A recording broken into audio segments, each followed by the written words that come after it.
Bonjour, très contente de vous retrouver pour ce parcours.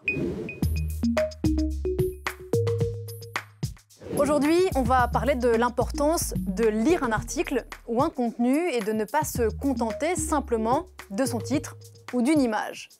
Je sais, vous allez me dire, je n'ai pas le temps de lire tout ce que je vois sur Internet, j'ai beaucoup à faire.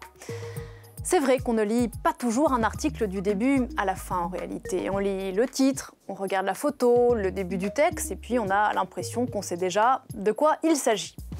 Sur les réseaux sociaux, on voit parfois nos amis, nos collègues publier une capture d'écran avec juste un titre, un extrait et puis leurs propres interprétations et puis on prend cela au pied de la lettre.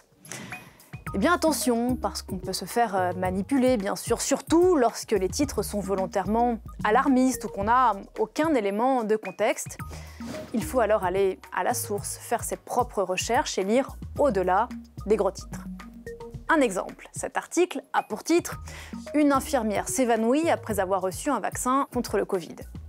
Évidemment, si vous avez peur du vaccin, que vous êtes sceptique sur son efficacité et que vous ne lisez que ce titre, vous pouvez avoir effectivement l'impression que si vous vous faites vacciner, vous allez peut-être vous aussi vous sentir mal.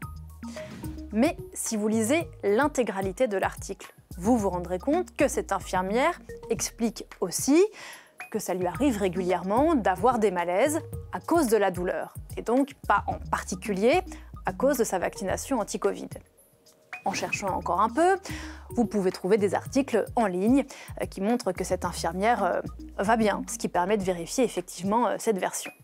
Donc, n'oubliez pas qu'il est important de lire au-delà du titre ou d'une image pour obtenir l'ensemble des clés de compréhension de l'information.